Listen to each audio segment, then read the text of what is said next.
Good Morning Business, Business Today. Bonjour Thierry Blandinière. Bonjour. Merci beaucoup d'être avec nous. Vous êtes directeur général du groupe InVivo. Vous êtes associé avec Intermarché, avec le trio, les mousquetaires, comme le disait Pauline tout à l'heure, voilà, de Niel, Pigas et j'ai oublié le troisième. Zouari. Zouari, bah bien sûr. Pas oublier. C'est pas n'importe lequel. Attention. Et face à vous, Daniel Kretinsky, qui, dans l'entourage, qualifie votre offre de pipeau. Est-ce que votre offre, c'est du pipeau ? Je ne sais pas. En tout cas, nous, on est concentré sur notre projet. On a un vrai projet industriel avec le groupement des mousquetaires. On a du sens dans notre projet. On est là pour valoriser la ferme France. On est là pour accompagner les 300 000 agriculteurs qui sont actionnaires indirectement d'InVivo via les coopératives. On est là pour reconnecter l'agriculture avec le consommateur, de travailler les filières durables. Donc on a un vrai projet de long terme. Donc nous, nous inscrivons sur le long terme. On travaille pour le bien commun. C'est ce que vous négociez depuis plusieurs semaines avec Casino, voilà. Et d'ailleurs. Nous sommes en mission. Et vous avez été surpris que hier matin, en même temps que votre communiqué, apparaisse une autre offre, 1 milliard sur la table, avec messieurs Kretinsky et Ladré de la Charrière. Je vais vous dire, je m'attendais à plus. 1 milliard, pour eux, c'est pas assez, je pense. Ce qui est important aujourd'hui, c'est de regarder notre projet. Il y a une offre concurrente, tant mieux, la compétition, ça fait partie de la vie. À partir de là, nous sommes en négociation exclusive, encore pendant 45 jours. Nous allons travailler avec les mousquetaires à donner beaucoup plus de robustesse à notre plan.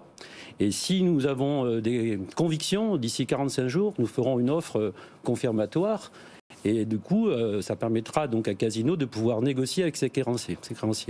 Justement, Intermarché rentre dans le jeu à côté de vous. Qu'est-ce que ça va amener en plus par rapport à ce que vous proposiez déjà à Casino avec Teract ? Eh bien, ça va nous donner plus de puissance, en fait, parce que le groupement Intermarché va apporter aussi ses centrales d'achat. Donc, du coup, pour nous, sur l'amont, les filières agricoles vont pouvoir avoir des débouchés plus réguliers. On va rentrer dans une logique plutôt de contrat pluriannuel, sortir des négociations annuelles qui sont mortifères aujourd'hui, qui créent de l'inflation à l'inflation. Il faut expliquer qu'Intermarché a effectivement des accords très très proches avec des agriculteurs, avec des pêcheurs, et donc effectivement il y a cette capacité de maîtriser toute la chaîne. Voilà, c'est ça, c'est tout l'enjeu de maîtriser la chaîne. Nous, on a un concept qu'on va appeler agriculteur-commerçant. Eux, ils ont un concept, c'est producteur-commerçant.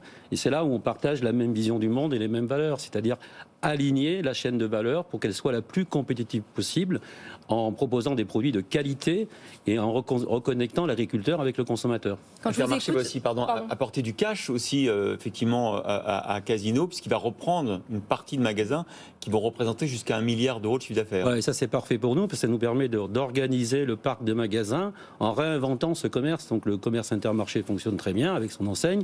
Et nous avons le grand marché, un nouveau concept de zone de marché qu'on souhaite développer. Donc on a une ambition de créer entre 200 et 300 magasins. Donc tout ça, c'est très intéressant et cette offre combinatoire est très intéressante et très dynamique et innovante. Justement, on a l'impression que vous cherchez à créer un modèle finalement intégré qui va partir du producteur, ou que ce soit en termes d'agriculture, que ce soit en termes pour Intermarché de production de produits alimentaires, et qui va aller jusqu'au distributeur avec les différentes marques, que ce soit Monoprix, Casino ou Intermarché. Comment vous allez justement harmoniser tout ça dans l'Hexagone en termes géographiques ? Disons que c'est un projet qui est formidable, c'est une ambition très forte de réinventer les relations industrie-commerce. Et donc si on arrive à maîtriser toute la chaîne de valeur, on pourra être beaucoup plus compétitif. Et l'inflation, c'est un sujet aujourd'hui dans l'alimentaire, c'est 15%. Donc les Français attendent des offres et des organisations structurantes qui nous permettent de lutter aussi contre l'inflation. Donc en fait, on va industrialiser les circuits courts.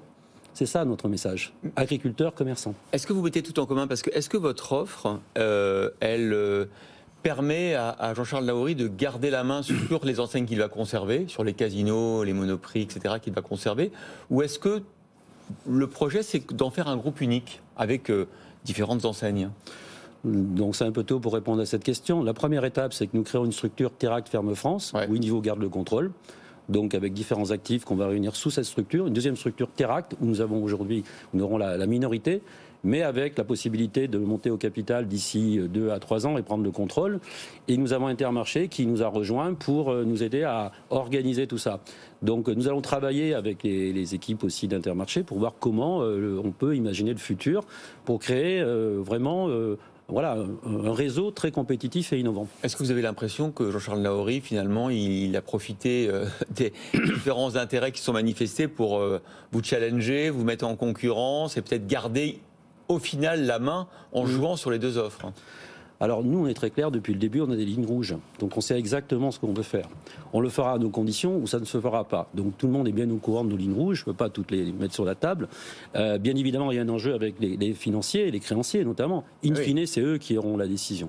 Vous avez vu qu'il y a un conciliateur qui a été nommé. Ça, c'est une bonne nouvelle parce que ça a apporté de la transparence à la dette de Casino. Parce que pour nous, c'est une boîte noire encore. Nous, on travaille le projet industriel. Dans nos négociations, on devait rentrer dans la deuxième étape de négociation pour parler de la dette. Qu'il y ait un conciliateur qui soit nommé, je trouve que c'est un tiers de confiance qui va nous sécuriser dans notre prise de décision. Donc nous verrons bien dans 45 jours où nous en sommes.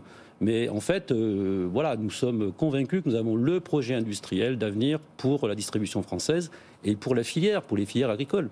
On a l'impression que l'offre concurrente, elle veut au contraire essayer d'aller très très vite. Est-ce que ça vous inquiète? Est-ce que vous pourriez accélérer, vous, les discussions, vos projets pour essayer de les contrer? Alors d'abord, nous sommes en négociation exclusive. Donc les 45 jours. Donc les 45 jours. Et on sera au rendez-vous dans 45 jours.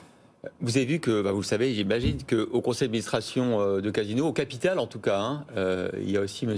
Lacharrière, Fimalac. Est-ce qu'il y a conflit d'intérêts? Parce qu'il va donner son avis sur votre offre.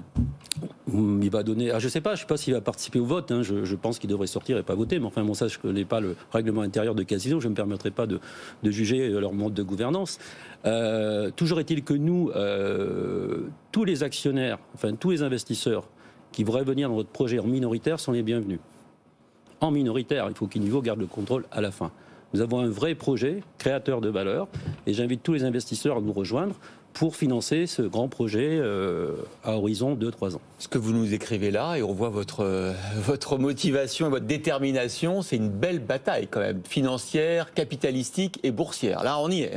Alors peut-être, mais nous on est concentrés sur notre projet. Vous savez, on a fait du sport. Quand on a du sport, on a notre jeu, nos terrains de jeu, notre système de jeu, et on confirme notre système de jeu pour gagner des matchs. C'est comme ça que ça marche. L'économie aussi.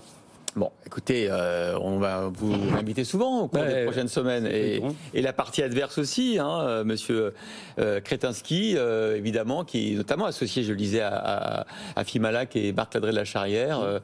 On voit tous les grands noms du capitalisme français. Tout à l'heure, on évoquait effectivement Niel, Zouari et Pigasse. Tout le monde est là. Enfin, c'est une belle bataille. Oui, mais celui qui a un projet industriel, c'est Invivo et c'est avec Intermarché. Ouais. La finance doit être au service de l'économie. La finance pour la finance n'a pas de sens. Ouais. La finance au service de l'économie, c'est très intéressant. Au service du bien commun, avec une vision long terme. Et nous, on est là pour mettre la quille sur le bateau, vous voyez, pour qu'il soit droit. Alors, il y a un argument que vous n'avez pas évoqué, je vous l'offre sur un plateau. Le gouvernement s'était opposé à l'entrée de Couche-Tard au capital de Carrefour, parce que c'est des capitaux étrangers. Kretinsky, qui détiendrait Casino, est-ce que c'est un problème en termes de souveraineté ? Alors, d'abord vous dire que quand on a racheté Soufflet, Bruno Le Maire a salué une opération avec une solution française. Donc je souhaite que la solution française soit choisie aussi d'un point de vue politique, bien évidemment. Nous, on s'inscrit sur le long terme, que ce soit Intermarché ou Invivo, on travaille pour les prochaines générations. Les dirigeants de ces groupes travaillent pour les prochaines générations, construisent des entreprises qui s'inscrivent sur le long terme. Donc je pense que le gouvernement, doit choisir entre les deux offres, déjà a fait son choix. Pour l'instant, le gouvernement, il vous a approché ? Non, je pense qu'on est indépendant. Ils sont informés, j'imagine, des discussions, mais nous, on suit notre projet et on verra dans 45 jours. Voilà, la bataille du groupe Casino, c'est sur BFM Business et dans Good Morning Business avec vous, Thierry Blandinière, ce matin, directeur général du groupe Invivo. Merci. On va évidemment suivre ça avec beaucoup d'intérêt.